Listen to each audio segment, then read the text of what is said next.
Hi, good evening all.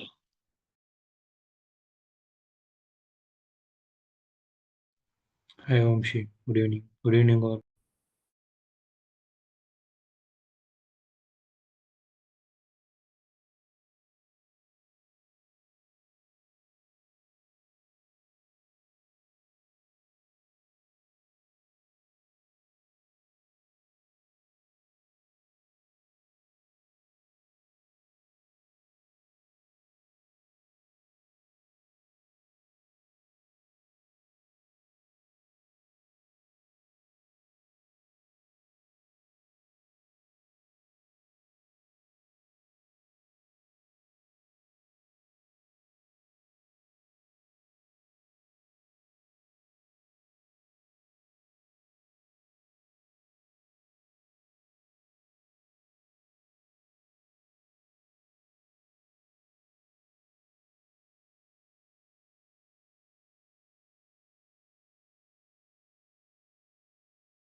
Hello, hi, good evening.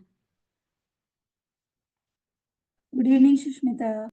Good evening. Hi Sushmita, good evening. Good evening. Thank you, everyone.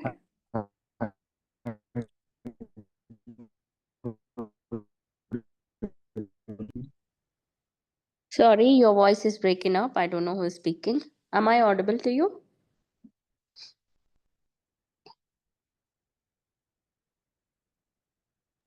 Yes, yes.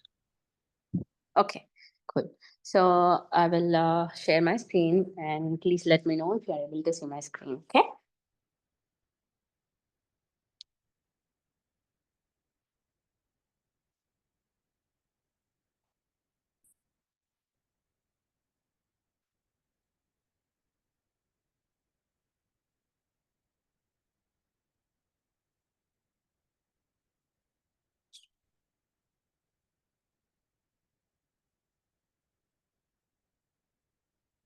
Right. Can you please let me know if you are able to see my screen? Yes, certainly. All right, perfect. So, yeah. let's discuss. We have discussed about networks yesterday, like how the Wi-Fi range can last, and the incident response life cycle also we have learned. Now let's learn about what is the difference between TCP and UDP connections. Okay, so basically what is TCP and UDP connections? So these are TCP and UDP connections are, or can be considered as two main or two core protocols that are used in networking to to communicate over the internet basically. Okay, so TCP stands for Transmission Control Protocol, and UDP stands for User Datagram Protocol. So they operate, at the transport layer of OSI model, and they serve different purpose of different purposes depending on the type of data that is being transmitted over the network. Okay, so basically what is the you can ask me what is this OSI model, and I'll tell you this OSI model is a type of framework that we follow in cybersecurity or SOC operations. We will learn that in our upcoming classes. Yeah, it's right there. So yeah, we will learn about OSI model in upcoming classes. So basically what is OSI model?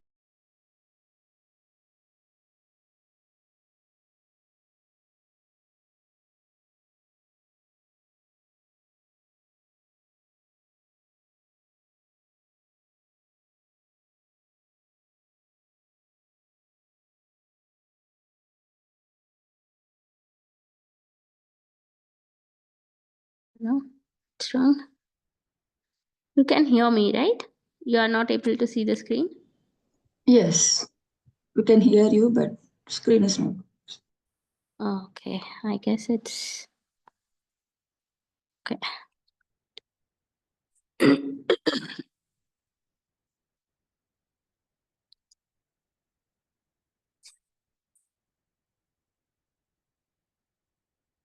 Okay, now you are able to see the screen. Yeah. Okay, perfect. So basically, TCP is something, this is connection oriented, and it will wait for the acknowledgement, and whatever the data being transferred over TCP connections are reliable. And when you compare, TCP to UDP, the transmission will be little slow.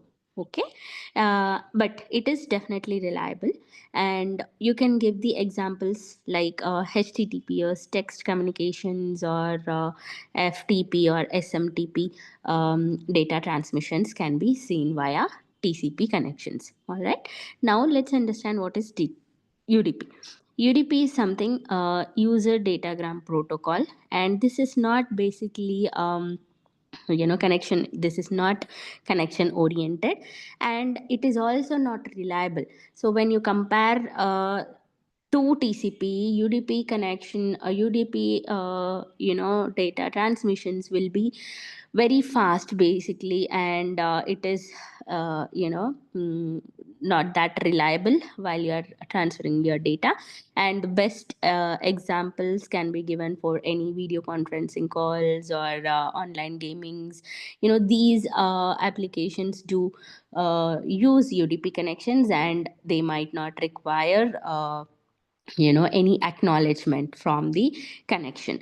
So that's the basic core differences between TCP and UDP. So these protocols are mainly you know used to transmit your data over the network, and they use it to basically communicate between your networks.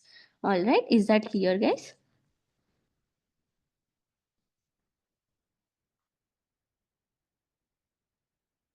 Hello, am I audible? Yes, Sushmita. It's clear. Ah, Okay, all right, thank you. Okay, so now let's understand what is port number and what are the port numbers for like there are so many port numbers and few are mentioned right there. So let's understand what is a port number. So a port number is a way to identify a specific process to which an internet message is to be forwarded when it arrives at the server. Okay, so port number is something, any service that you are trying to utilize on your, device, right? Let's say you are trying to communicate, via web services like, anything that you are trying to surf or anything that you are trying to request. It will be a HTTPS, which is secured network. Okay, right? Like let's say you are trying to search something on Google Chrome. Okay, now that request will be a secured HTTPS connection now. So that will connect to a port number called 443. So this port will make sure that it is going to give you the result. Okay, this port have to be open and up and running fine to in order for you to reach to the request that you are trying to looking for. All right, so these ports are reliable to these ports are responsible for you to utilize these services that you are looking for on the network, right? So whatever the service that you are using will have a unique type of port number. So these port numbers are actually allowing the network for you to do the search. Okay, so let's understand what is RDP. RDP is something remote desktop protocol. Okay, so I am aware that most of you are must be aware of what is RDP, remote desktop protocol, which you will be connecting from your device to your organization's network, right? So while you are connecting to your RDP application, that particular application should be open to the port number called 3389. So that port will make sure that this application will run without any interruption. So these particular ports are very important while you are trying to use any service on your devices. Is that clear, guys? Yeah. Are you able to? Yeah. So basically any service that you are wanting to utilize on your device or on your network, they will try to give you the results using these port numbers only. So if you see, there are multiple port numbers here. For HTTP, we have port number 80. For HTTPS, it is 443. And for DNS, which is domain name system, it is 53. Telnet 23. RDP is 3389. So it goes on like that. NTP 123 is the NTP request port number. So usually, how do you see an alert depending on port number is or port scanning is, um, let's say we have one device. Okay, so one device will be doing a port scan, multiple ports are involved. Okay, so how does that alert trigger for you? It triggers like potential exploitation happening or potential vulnerability, something which is happening in your network. That's how the alert comes. And when you open the logs, it will show that this alert triggered due to the port scan activity on one host. Okay, what is that host? Let's assume that is Sushmita's device. Okay, that particular device is scanning, let's say around 10 ports. Okay, what are those 10 ports my device is scanning? My device is scanning port number 443. My device is scanning Windows update number, port number 7680. My device is also scanning NTP 123 and DNS connection 53 and RDP, which is 3389, and SSH port 22 and syslog port, which is 514. These all ports my device is scanning. Why my device is scanning all these ports? Because my device wants to make sure all these ports are running fine on my device without any interruption. If there is something actually stopping these ports from communicating with, over the network with my device, they will show that these ports are down. Okay, then what you will do, you will reach out to the network engineering team and ask them to look into these ports, because we are not able to receive any logs from this particular port. Okay, now then what the network engineering team will do, they'll try to look for some configurations and they'll try to push your ports, so that these ports will be up and running fine on your device. Okay, so these type of alerts you will be seeing in your SOC daily environment. Is that clear, guys? Do you understand? Yes. Right. So why do I want to scan these hosts and these ports anyway on my what do I say, on my device? So why do I want to scan these ports? Because I want to make sure I'm able to communicate with these services. No, only when port number 443 is allowing connections happening or is allowing me to communicate with with the within the network, then only I'll be able to use HTTPS services. Like if I want to do an email, I want to open it on my Google Chrome, and I want to open that particular email box on Google Chrome, which will connect me to port number 443. It is not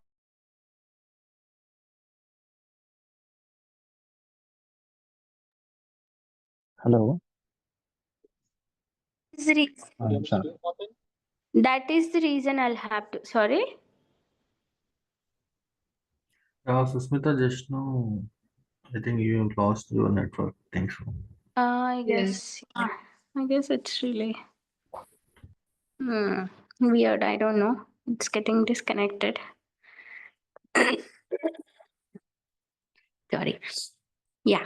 So you'll have to make sure all your services on your device or on your network are up and running fine. Now, that's the reason you will be scanning. You will be doing all the scannings. Okay. Who will do? You will not do. Okay. Someone from your client's network or your IT compliance team, these people will make sure all the ports on one device or one port on multiple devices are up and running fine. Okay, these alerts will be raising to you, and you'll have to check what is the source, who is performing this particular scan, and on what machine are they performing this scan. Is this a legitimate activity? How are you going to know? You'll have to reach out to your IT complaints team or your network team. You can ask them, hey, we have observed Sushmita's device has been scanning 10 ports on her device. We want to know who initiated this particular scan on her device and what is the reason. So now what they will have, because of a larger visibility and accessibility they have, they will be able to see who performed this action and why they performed this action, right? So they'll come back and tell you that, okay, now we observed that IT complaints team have performed this particular port scan activity on Sushmita's device because they just wanted to check that her device is up and running fine without any interruptions and all. It was just a general scheduled task. That's the reason this scan had been performed on her device. Now, after listening to your network engineering team, what you will do is you will just consider this particular activity as a expected activity, and then you can close it as a close benign, which means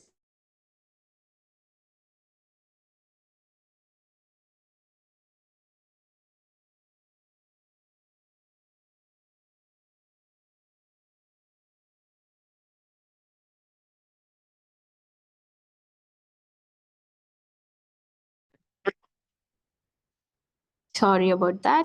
uh, I think it's just a network or something.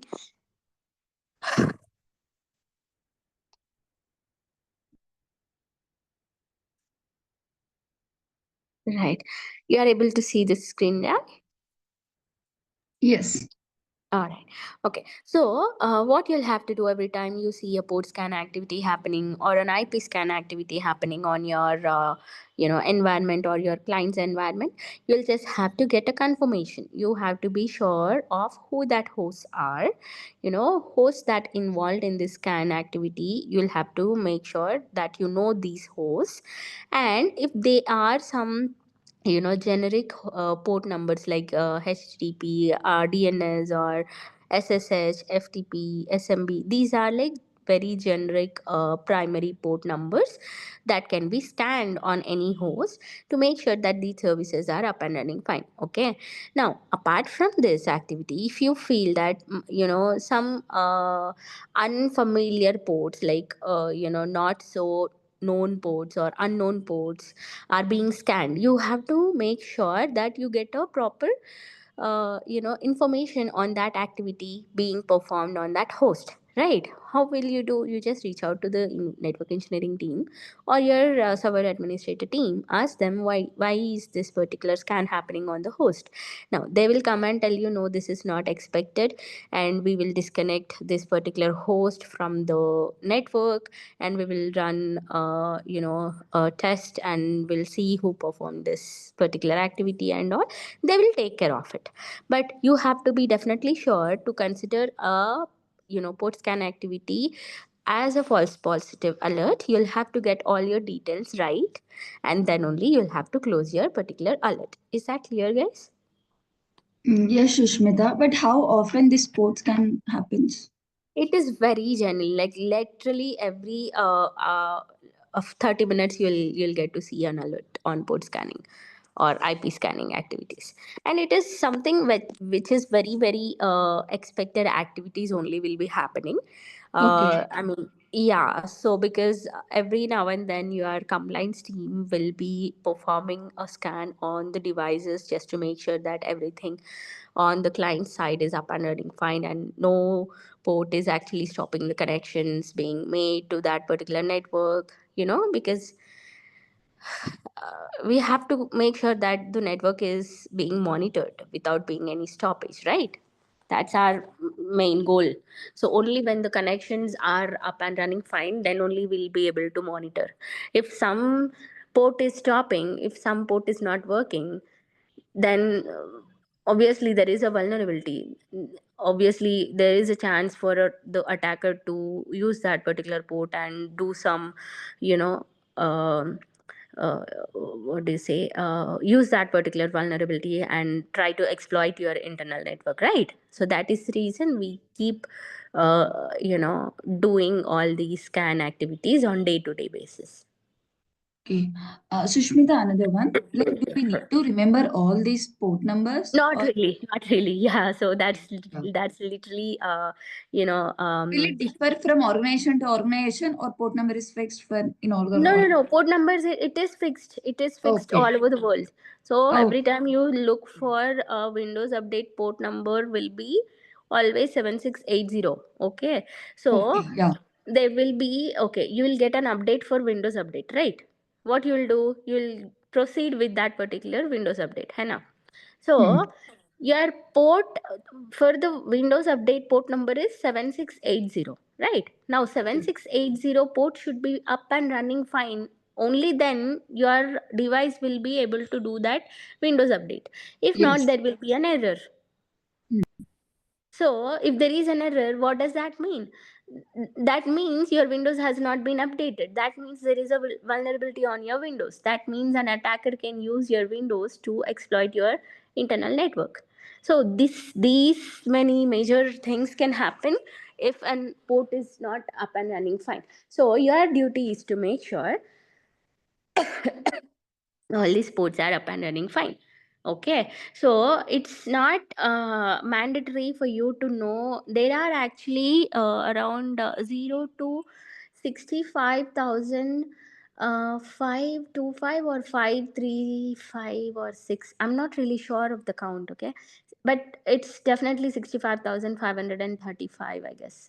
Yeah, these many ports are available. Okay, so in these ports there are few known ports. Known ports are like HTTP, SMTP, SMB, IMAP, NTP. These are like known ports. Okay, these are um, expected activity ports. Okay, now there are unfamiliar or unknown ports. Scanning will be done, so you'll have to know like 5585 or 51855 port. I don't know what that port is, so you'll have to check online what is port number 51825 used for. You can just simply check.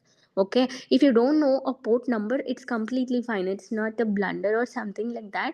And we are, after all, end of the day, we are just humans. So it's good if you remember few of the port numbers, and it's completely fine if you don't remember also. But try to remember few known ports, like I have mentioned here. I will try to provide these port numbers, and also the multiple other port numbers where you can get it online. I'll try to provide you few port numbers. You can just go through them, and try to you know these port numbers. Like, you will have to know Windows port number kya hai. 7680 hai. Now, what is the port number for HTTPS? It's 443. What is the port number for DNS connection? It's 53. And what is for SSH? It's 2022, I guess. Yeah. So these main few known ports must be aware of. Every SOC analyst should be aware of this little, few port numbers. So yeah, try to learn few, but it's fine if you don't know all.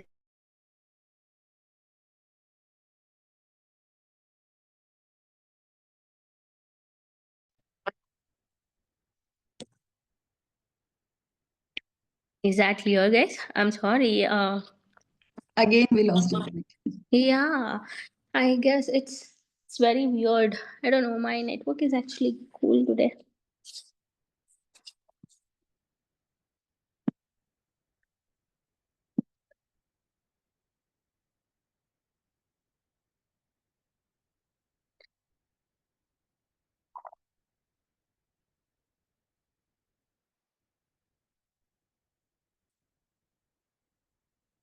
I'm just trying to connect to 5G.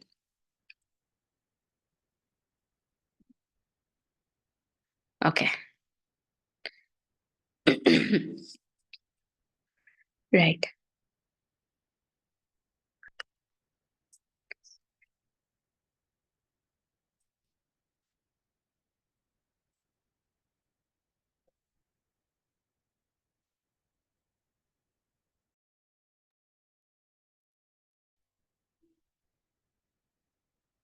Uh,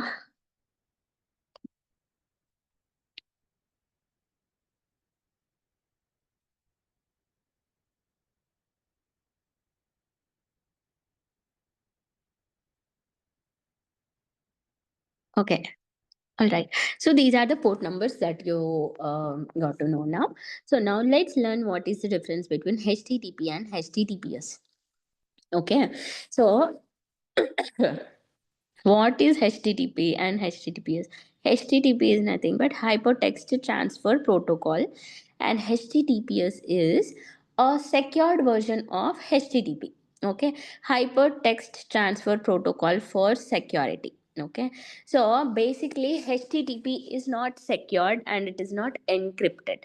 All right, whether when you compare HTTPS is encrypted. This particular service will try to encrypt your data, and also HTTP will use SSL. SSL is something which is called as security socket layer. Okay, so this particular SSL, this particular security socket layer will try to establish establish the server and client connection. Okay, so the SSL will connection the SSL service will make sure that you and the server, like the client and the server, is making a secured connection. Okay, now let's understand basic. I will give you an example. Okay, so what is HTTP? When you try to communicate from HTTP, you are highly likely under any possibilities that there is a vulnerability that you can be under any cyber attack. Okay, whether while you are using HTTPS, that will reduce your risk of being under any attack, because HTTPS is a secured version. All right, so I can give you an example, like let's assume now that you are living in a flat. Okay, what you will do, you will, while you're leaving your home, you will lock your door, and then you'll feel safe. Okay, now no thief will come and steal my home, something and all, you'll feel, and you'll, just that one 100 rupees Godrej locker you'll put your door, main door, and then you'll go and you'll stay peacefully, right? That's what everybody does. I do that. But what exactly can you expect if if the thief really wants to get inside your home and steal something? Is it that 100 rupees Godrej locker is going to stop him? Of course not. If he decided to steal your home, he will try to find another ways to come and steal your data, right? Obviously. So end of the day, what you will do, you will only feel secure thinking that you have secured your home with that locker, just that. Okay, so it's not going to give you complete security for your network or for your data. All right, it is just a step, like it is just one added security layer to your data, not to get easily disrupted or not to get easily stolen by the attackers. I gave you just a very small example so that you can understand how HTTP can be considered as a security layer. Okay, is that clear, guys? Do you understand what I'm trying to tell you? Yeah. Perfect. Thank you. Now, let's move on to what are the status codes. Give some HTTP status codes. Okay. So every time you do, use some service, or you want to search something, or you want to surf online, what happens when you get, everybody knows 404 is a very common status code that we get to see is 404 page not found. That is the main error that you get to see on while you are surfing internet, right? So these are few status codes where your servers will get disconnected suddenly due to these codes only. Okay, when you get to see there is 400 error code, that means it is a bad request, and 401 is unauthorized, 403 is forbidden, 404 is page not found, 500 is internal server error. So it goes on. Okay, so these are few HTTP status codes that are going to interrupt your normal browsing or normal functions that you are going to perform on your device, and they are interrupted because of these because of this status code errors. When you get to see these errors, there's nothing much that you can actually do. You just have to reach out to your network team or to your server administrator teams and let them know that you are seeing these errors on your screen, and that's the reason you are not able to do anything on your device. Now they'll try to check from their end if there is anything actually happening on your HTTP server or your HTTP server, and they'll try to fix the things for you. Okay, it's better if you try to know the status codes, and what code you have to give to your team members. Is that clear, guys? Yes, Sushmita. Sushmita, can you please increase pages little? Sorry, Can you please increase pages little? Like actually, yeah, this is fine, right? yes, it's fine. Okay, perfect. Thank you. I'm really sorry, guys. This guy is actually taking longer to get my laptop thing fixed. So I'll try to connect from my laptop soon once it's fixed. Yeah. Okay, now let's see what is TCP three-way handshake, and let's explain in detail. Okay, so this is a very important type of method that you need to be aware of in SOC operations. Okay, because on TCP handshake, three-way handshake, you will see lot of alerts on your daily shift, so try to understand the concept. Okay, now let's understand what is the concept called TCP three-way handshake. That means sending request to server. Okay, when you try to send a request, when you are trying to search something on your browser, okay, that is sync, that means sync. Okay, now server will acknowledge back to the client. Okay, server will reply acknowledge back to the client. So whatever the service that you are trying to use, that what that server will do is it will try to acknowledge your request first, and then it will send that particular request to the client. Okay, and then the client will reply back to the server. Once seeing the server establishes the connection saying acknowledged. Okay, so what happens is basically, now Saujanya is there, I am there, and Vamshi Krishna, three of us there.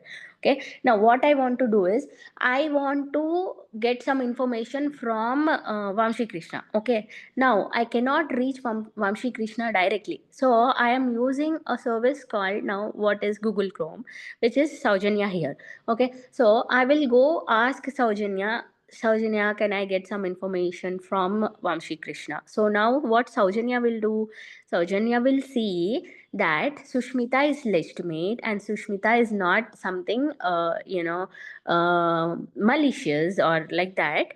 Then after getting confirmation, Saujanya will send my request, whatever I'm asking. Saujanya will send my request to Vamshi Krishna. Okay. Now, after receiving the request from the server, which is Saujanya here, what the client will do? Who is client here? Client here is Vamshi Krishna. The client will try to reply back to the server. Okay. Now, Saujanya will get the reply from Vamshi Krishna, and then server will give the result to me. Who is me? Like, who is the person, whoever the person who requested that. Requesting person. Yes, particularly. So this is like safe connection. The client will make sure that this particular connection is safe. Only then it will acknowledge that particular request and replies back.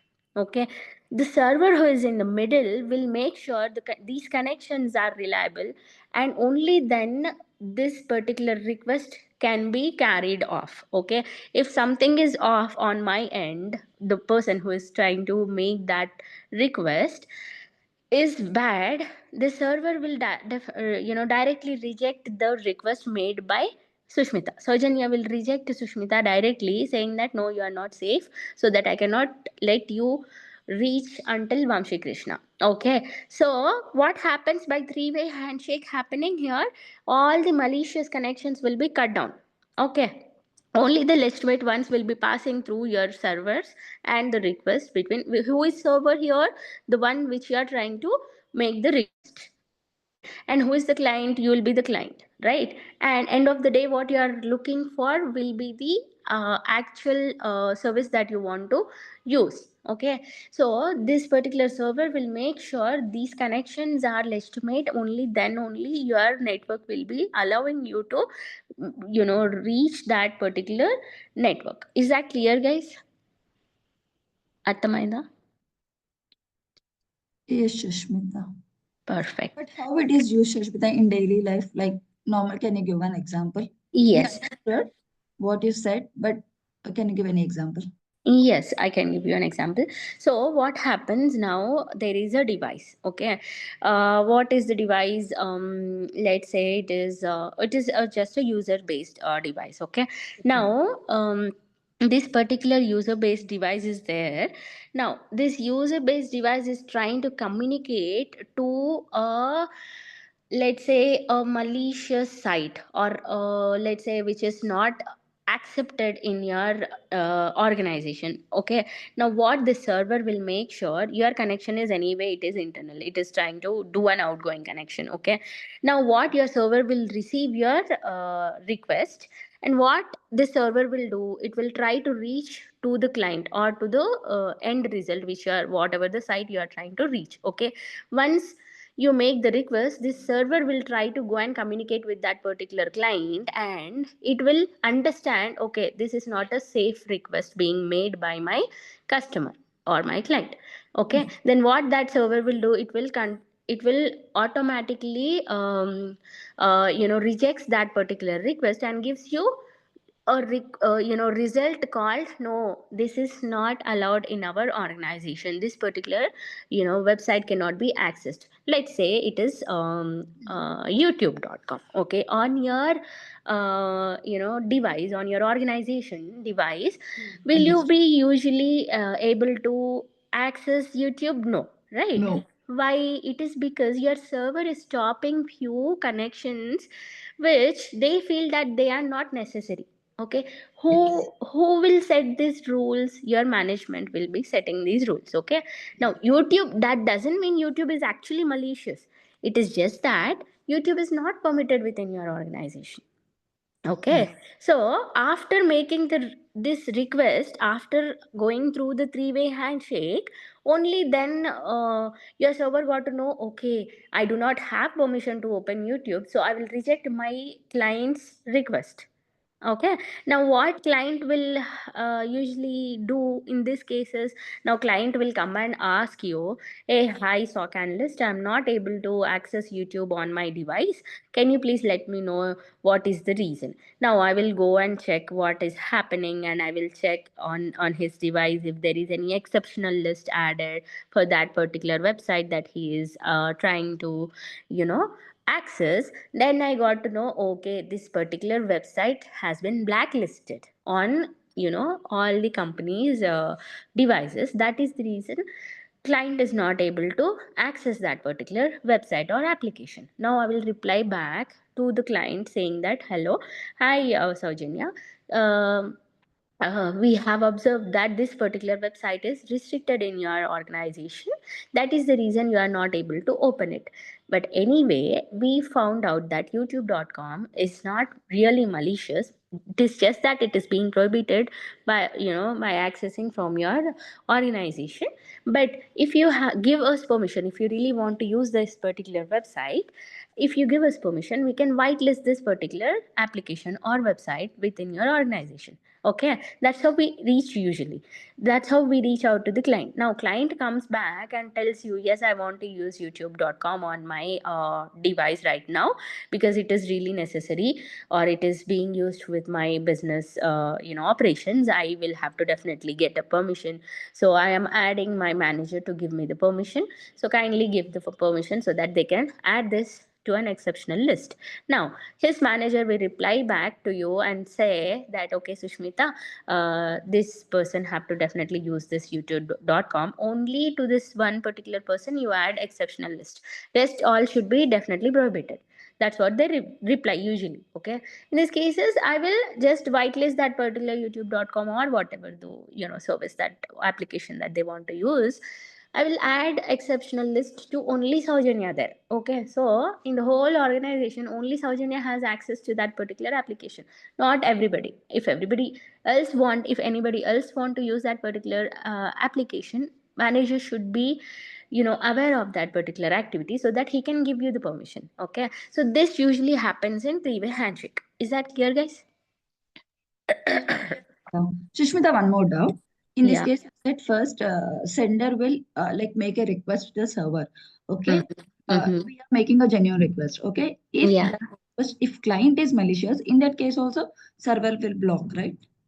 Yeah, Server of course. going to Yeah. expect See, it. server will definitely try to block all the malicious connections. No, there's no doubt in it. Okay, got it. Thank you. Yeah, but even if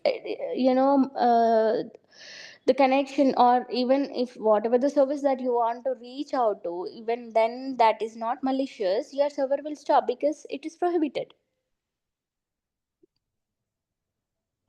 And then you'll have to get a permission from your management, so that you can add it to a exceptional list. Clear? Yes. So, Sushma, just one more thing. So, Yeah. when we get in permission for that exception list, we the one who will be changing the net what we can say Adding them to network exceptional list. network protocols, because firewall will be closing the request, right? That's where No, the status what code will be happens is, usually what happens is, you will have mm, EDR, right? mm, You are not yes. only working on network based, you are also working Mm, on a tool called EDR. So mm, we are using sim based connect, we are using sim operations, we are also using EDR operations, which is endpoint mm, detection and response. Okay, so mm, in these cases what happen, usually you will have to add this particular request to exceptional list on EDR application, which is in our case, which is Sentinel one. Okay, so now I will get the user device, which is Saujanyas device, let's say. Okay, now Saujanyas only one device I can add, because her manager told me to add only one device. So I'm only adding her laptop, I'm not adding her what is it, mobile. Okay, so she cannot still use youtube.com from her mobile, she can only use youtube.com from her device, from her laptop, because only that is added to exceptional list. So on EDR we are going to change this particular rule only to Saujanya. Okay, so if something in larger happens, then all the added, like if the manager wants to allow this particular process in the whole organization, then also you will be able to do it from your EDR only. Okay, so in these cases you can perform this particular action from your end on EDR too. Is that clear, guys? yeah. So EDR will be, I mean, the lodgement will be done so that the next alert won't be come on this site, On right? the same side, yes. So On the every same side, time, huh, on the same side. only So on when the we same side. allow, Yeah. yeah, when we allow this request, so the Hmm. person who is requesting the site can access directly without any network intervention, Yes, network exactly. engineer intervention. Yes, Okay. that's the reason we are adding it to exceptional list. So every time Saujanya access youtube.com, we are not going to get an alert now, because it is added to exceptional list, or it is added to expected activity Okay. For that IP address. for that website, not IP address. Yeah, whatever it is, file Yeah. or Okay. IP address. Okay. If you want to add IP address also, of course you can Mm, add IP mm, address mm. also. Okay. Yeah, and files or documents or whatever, the websites or whatever you are not able to access on your device, and you want to Mm-hmm. utilize that particular service, you can get a permission, have it in a written format, and then go ahead and do that Mm-hmm. particular add that particular product to exceptional list. So when we close the alert, the person can access the website also. Yes, and they will Okay. confirm, and they'll have to confirm you if they are able to, utilize that particular service after you add it to exceptional list. Okay. Fine. Perfect. I know you are I mean you are simplifying the way actually, Yeah. but usually the request will go to the network engineering team, then it will come to us, right? I mean as a associate analyst. Um.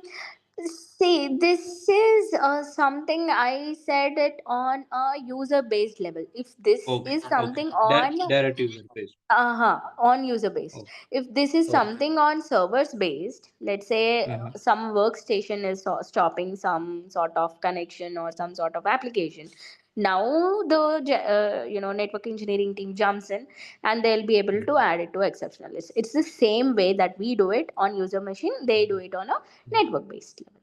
That's it. So okay. Okay. Yeah. But Thank you. now how it is added to exceptional list, right?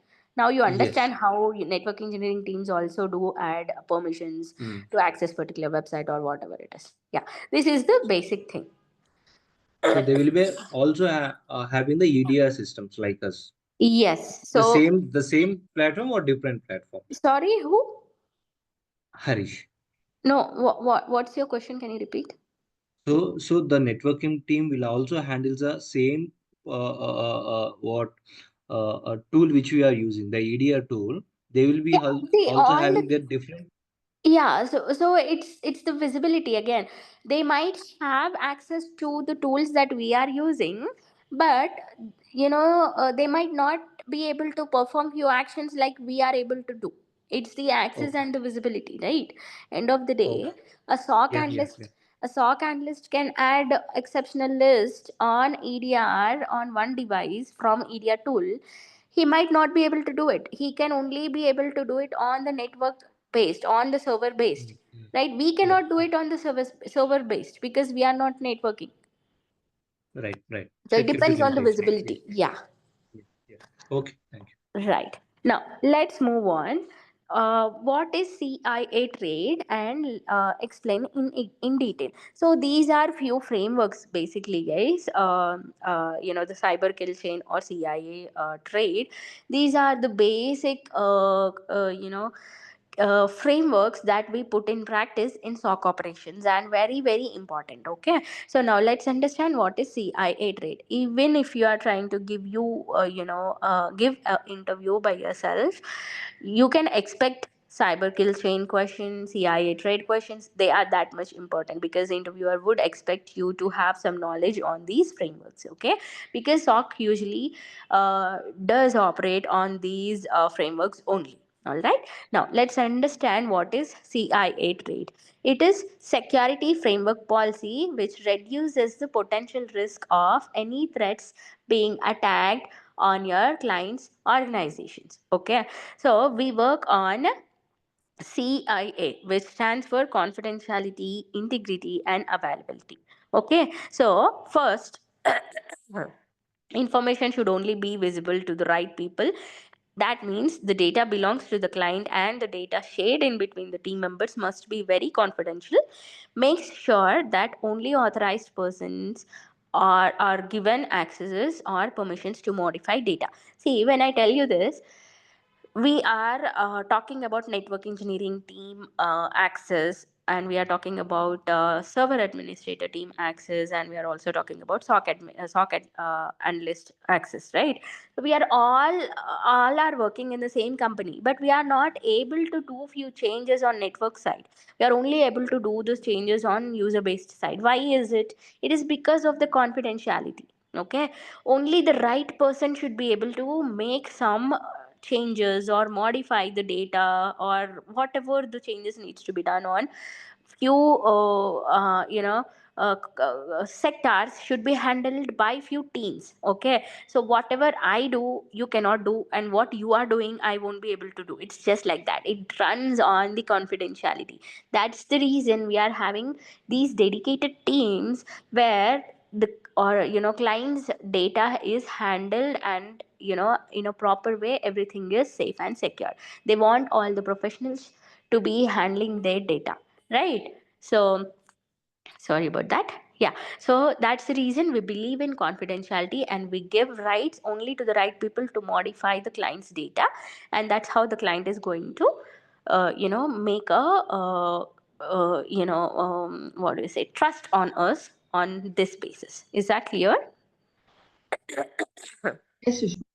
Perfect. Now let's understand what is integrity. Now, integrity is something information should only be changed by the right people. Trust and communication must be maintained till end. And if any changes made or any patch discovered, it should communicate it to the client. Okay. So integrity is something the client will expect a higher level person to be handling for any changes that are being done on their internal side of network, right? Now if any configuration wants to be changed, network engineering team can be are able to or capable able to change that, but they need permission. Even see, I am there, okay, I am a SOC analyst, I want to reset user password, but I cannot do it. Only a service desk team person can be doing that, because I do not have access, or I might not be even though I have access, I cannot perform that action, because I'll have to answer client end of the day again. It is because I am involved in investigating and monitoring level. I will be engaged with multiple other things, so I won't be able to give proper judgment for whatever the work that I've been assigned to, right? That's the reason we assign this particular resetting password job to our service desk team. Right now, what the service desk team will do, they will try to reset the password, and they'll try to send this password to the user after communicating with the user, which takes a lot of time, and everything will be running in the behind while I'm also dealing with other things on board, right? So this means that we do work on the integrity part also, which where end of the day we do get all the permissions from the client, and we let the client know. If at all if we did not get any permission from the client, we let the client know why did not we get their permission. Based on the severity, we had to take that particular action, and they were not available at that time. We had to do this particular action anyway, just to be sure that their network is, or their data is on safe side. Okay, so we in this case we also do work on integrity part. And let's understand what is availability. Availability is something, information should only be visible and accessible whenever needed. Okay, so what happens is sometimes uh, usually whatever the portals or whatever the services that you want to log into for the client network, right, you will have few credentials, and you will get few OTPs, which are 2FA or MFAs, in order to log into client's network. For that you will have to get clients info, clients permission. Okay, not everybody is going to get clients permission in order to gain their access inside the network. Okay, so the client should be able to give you the access in order to get their data, in order to get the details of any particular events or logs that you want to check. Client should be able to willing to share those information with you. Only then we are able to cover their network, or only then we are able to secure their organization's data, right? So clients should be willing to give us access, and then let us work on the security part. Is that clear? So it works as a two way. We have to build a secure connection, which means we have to give work on the confidentiality and integrity level. Only then the client is going to accept us, trust us, and they are going to give us the availability or visibility for their internal network. Is that clear, guys? Yes. Perfect. It is very easy actually. You can just simply read and understand also, but I just wanted to give you little exposure so that you can understand. Now, oh, it's already 8. Okay, I'll explain you cyber kill chain for today. Sorry about that. You can learn. I'll give you homework today, and I would expect everyone to, go through the assignment that I gave you today, and I will ask few questions. Uh, just wanted to make sure that you guys are actually following up. So that's the reason. Just like a small test or something, just to push you. Push your limits. That's it. It's not like a test or something. Don't feel that way. But I just want you to create some enthusiasm between you guys, so that you can learn subject really well and understand the concept really well. Okay. So I'll tell you what is the assignment at the end of the call. Let's understand what is cyber kill chain. Okay, basically, this is again a very big and main framework, and SOC will work on this cyber kill chain framework only. Okay, now you will have to understand these 7 steps in order to, understand how any attack can actually happen in your network, and how you are going to look at this network based on the levels that the alert has been triggered. Okay, now let's see reckonance. Okay, what is reckonance? Hacker will target the machine which is vulnerable. Okay, at the reckonance stage, the attacker is going to target one particular machine, okay, which is vulnerable, which is prone to be vulnerable. Okay, let's say that particular machine is Saujanyas machine. Okay, now who is the attacker? Vamshi Krishna is the attacker. Okay, now Vamshi Krishna he had targeted Saujanya's device because Vamshi Krishna got to know that she have not done some antivirus scanning, or he got to know that some port number is actually not working, or her antivirus has expired, something has happened, and he got to know there is a vulnerability on Saujanya's device. Okay, now there is second stage, which is weaponization, where attacker will prepare their weapons and specifically search for vulnerabilities within the entire company through which they can attack. Okay. In this stage, in weaponization stage, attacker will try to prepare all the attacking methods. Okay, he will be preparing based on the vulnerabilities. Okay, if he wants to do brute force attack, he will prepare on that part. He wants to do some DDoS attack, he will prepare on that way. Whatever the weapons, like whatever the attack he wants to do, he will try to prepare on that level, and he will target the entities. He will target all the vulnerable machines within that organization. Let's say only Saujanya's account is vulnerable, so he picked Saujanya's account, and he will try to look for the vulnerabilities, where exactly the vulnerability on Saujanya's device is there. He will try to search for that. Okay, now delivery stage, where the attacker delivers malware using communication channels via emails or via USB storage or downloaded files. Now attacker had who is Vamsi Krishna had targeted Saujanya's device. What he will do, he decided to install a virus on her browser. What he will do, he will send an email as Sushmita. Okay, Vamsi Krishna is sending an email pretending to be Sushmita. Who is he sending an email to? He's sending an email to Saujanya. Now that Saujanya knows Sushmita already, what she will do, she will simply open the email that Vamshi Krishna had sent, unaware of this is not Sushmita's email, but this is actually a phishing email. She doesn't know that because she only read that, okay, this is coming from Sushmita. She'll be like, oh, hi, thank God Sushmita had emailed me. Let me check what she is actually looking for. Let me reply her. Karke, she opened the email.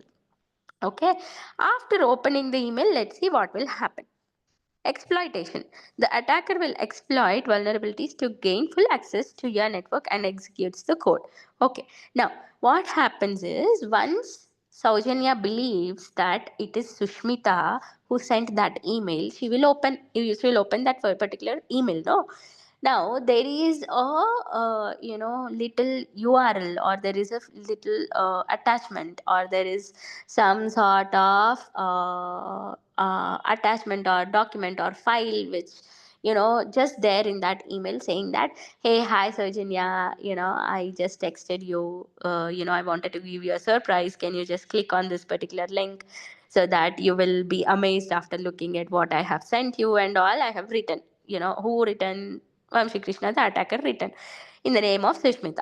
What Saujanya will be thinking, oh, my friend Sushmita have sent me a email. There is a surprise hidden in this particular link. So let me click on that link soon, and then let me see what the surprise is about. That's what she thinks. Okay. Now, installation is hacker will install the virus in the host device. Okay.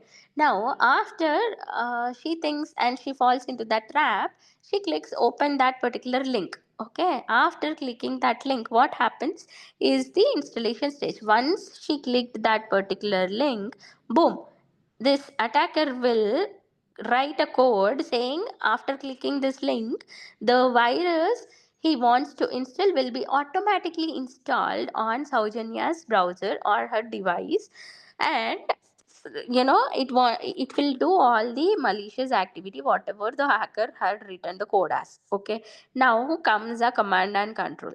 Hacker will take control of that device without the user knowledge. Okay, after opening that link, what will happen to Saujanya? Saujanya will think, hey, there is nothing. Okay, maybe Sushmita is just pranking with me.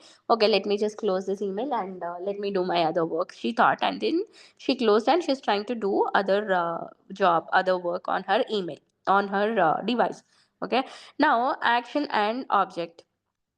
Hacker may delete the data, copy the data, modify the data. Okay, now after she's trying to do other stuff on her device, suddenly what happens, this hacker, who is Vamshi Krishna, is trying to gain all the access without the knowledge of Saujanya. He's trying to do all the malicious activity. He's trying to download some files. He's trying to do something from his end. He's trying to access few internal internal servers. He wants to understand what is happening in our organization. He will try to delete the data, he will try to modify the data, or he will try to steal the data. Whatever he wants to do once he is inside your network, you cannot really expect what a hacker can be doing with your data, right? So these are the 7 stages of cyber kill chain. This is how any cyber attack basically would happen. Okay, so what you'll have to do is you'll have to react in particular way for every stage of attack. Let's say type of alert had raised on weaponization level. Now what you'll have to do, you will have your own remediation steps, you will have your own investigation methods, and your analysis depends on the critical of that particular depends on the severity of that particular alert. Your remediations and your actions are going to be depend. Okay, so this is a main cyber kill chain that we get to see on all type of cyber attacks in SOC operations. That's the reason we call it as a cyber kill chain. From the starting point to the ending point, we do see these stages on a simple attack based. Is that clear, guys? మీకు అందరికి అర్థమైందా? Yes, Sushmita. Perfect. Do you have any doubts? When we get these phishing emails, normally usually subject will be something like different and email ID. Based on that, we can user can identify it, right?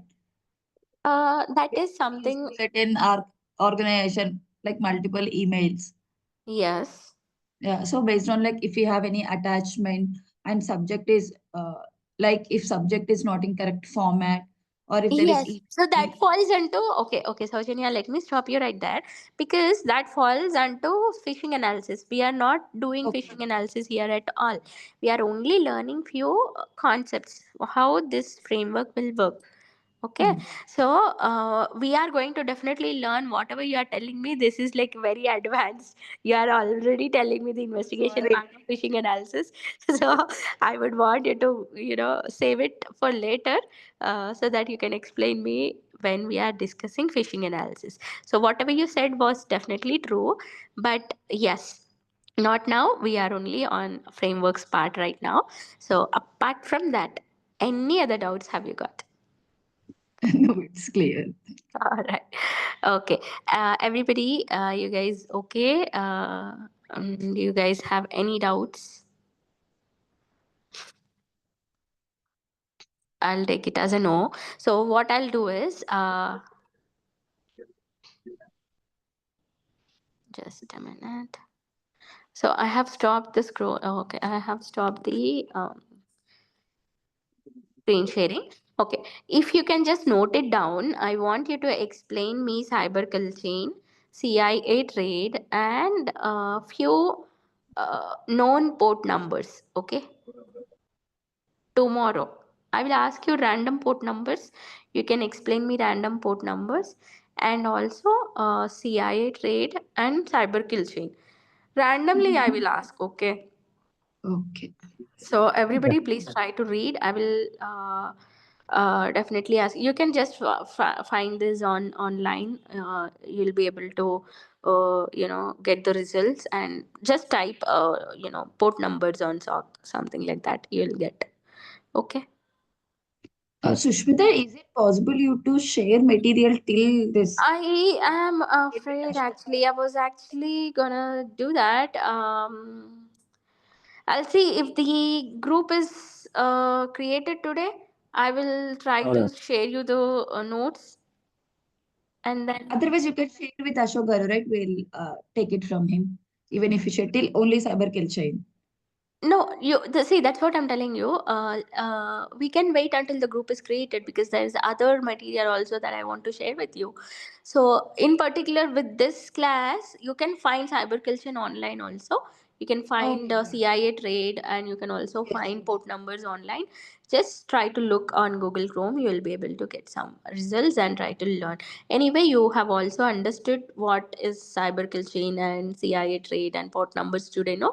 So I just want you to not just by heart what I am sending you, but I want you to understand the whole procedure or the concept so that you can explain me tomorrow in the class. Okay? Yeah, sure. Right. Any other doubts, guys? No, All right, then I'll take a leave for today.